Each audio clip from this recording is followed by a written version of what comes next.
guys, I'm back to more of the bucket list. I don't know how far I'll get through it today, but I just thought I'd continue with this bucket list because I've had a few comments about the other one and I really just enjoyed talking about it. So number 17 on their list, if you've not seen the previous video, I'll put a link down below. I didn't do all 16 of them, I'm just picking bits out.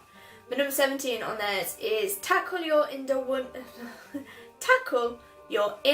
wanderlust. Now I don't really know what wanderlust means, so maybe on my bucket list I should put that I need to find out what that means. But they say that it's doing something for yourself without having to try and justify it to anybody else.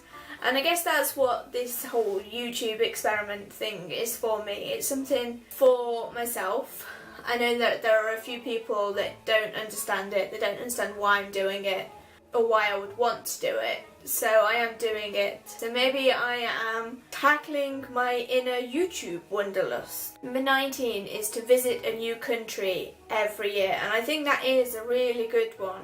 But there's just always something in the way stopping you, and I suppose with me it's money. By the time that I'm a teacher and I'm on a good wage and I'm going to be able to afford things like that, I'm hoping to have thought about starting a family after I've started my career, so that might get in the way. So I might have to wait until my children are a little bit older. My non-existent children are a little bit older before I can start travelling the world with them. I think it would be something that I'd like to do with my children and bring them up in a worldly manner. Or even 20 on here is to spend a year abroad. And in my last bucket list video I did talk about how I wanted to go and live in Sweden or Finland, somewhere like that, for a year so that I can experience the education system. Camp in the wilderness, miles away from any civilization. No thanks, I am too chicken for that. I don't think it's the fact that I'd worry about not having my mobile phone connection or Wi-Fi or anything like that. I don't think I'd miss any of that, but I would just be too worried about snakes coming in my tent, or just being so far away that if something was to happen, like food poisoning or a heart attack, then we wouldn't be anywhere close enough. No, that one scares me. No. 29 is to make something with your hands, and I am quite creative. I like doing things with my hands, so much so that I decided to make a sign for my brother's birthday, which was the other day. He's a vegan. He's not getting this sign. Rob, I'll get you something else, alright? Cool. But I designed it. I wrote it all out. It was going to be Rob's Vegan Kitchen. And I did vegan in big, bold letters. Just in pencil to start with, and then I realised that I'd spelt it V-E-A-G-N, and then, so then I rubbed it all out, and I started again, and then I started colouring it in, and this is what I got. I did it again. How can I not spell vegan? It's 5 letters. I know how to spell. I'm going to be a teacher. So yeah, I like doing things with my hands, but quite often I mess them up. Number 30, master a profession. Do you know what I'm liking about this bucket list? Is the fact that I'm thinking, yeah, I've done that. Yeah, I'm doing that. So number 30, master a profession. I'm doing that. I'm at uni now, so I can be a teacher so that I can master a profession rather than just being in an office, which I've done for the last 14 years almost now, and I love the people in my office, but I think I love children more. Or maybe I just love telling people what to do. Yeah, that's the one. Number 32, do something where you have to fail really hard. Yeah, I've always wanted to fail really hard. That's why I made a sign where I couldn't spell vegan properly. Yeah, that's why I've done it.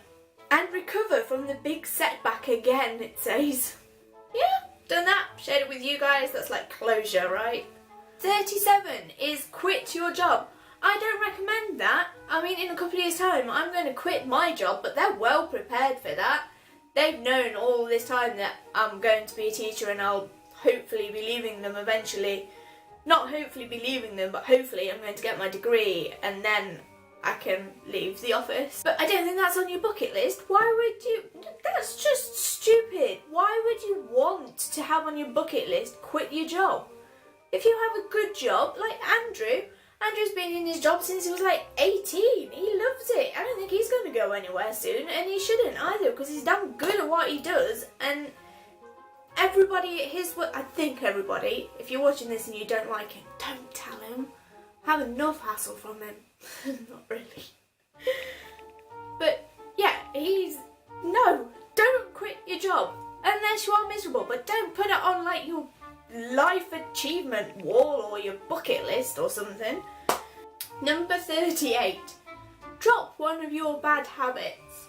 I try. I mean, I stopped biting my nails many years ago. I still pick my nose and I still pick skin off my feet.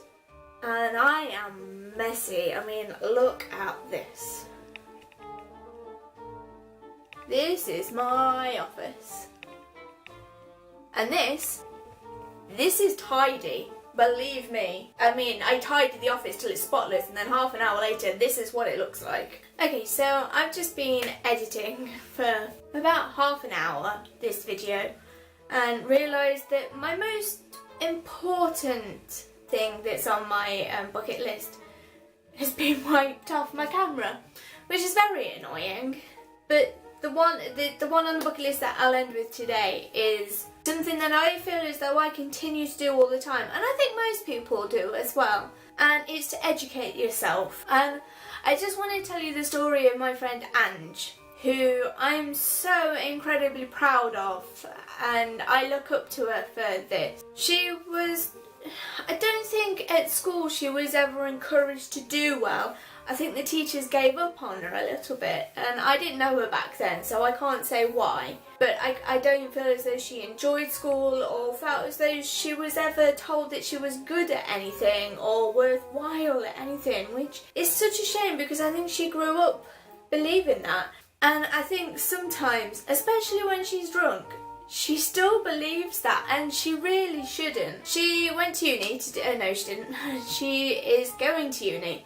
But she had to go to college first to do her GCSEs, and then at the end of her GCSEs she needed to go and do the Access course. And so she applied for the Access course in July, and they told her that she wasn't clever enough to do the Access course, that they didn't, looking at her written work, she wasn't good enough. And this really upset her, and I know so many people that would have given up at this point, but she didn't. She knew that she could do it, and so she worked so hard through that summer to prove college wrong, and then she went back again and I think she must have done another entrance exam, and she proved them wrong. She got on this course, but not only did she get on this course, she got extinctions in most of her assignment. Now, when I did the same course, I only got passes, which I was fine with because I only needed that to get onto my uni course. But I think if I needed to get onto, say I wanted originally to go to Derby,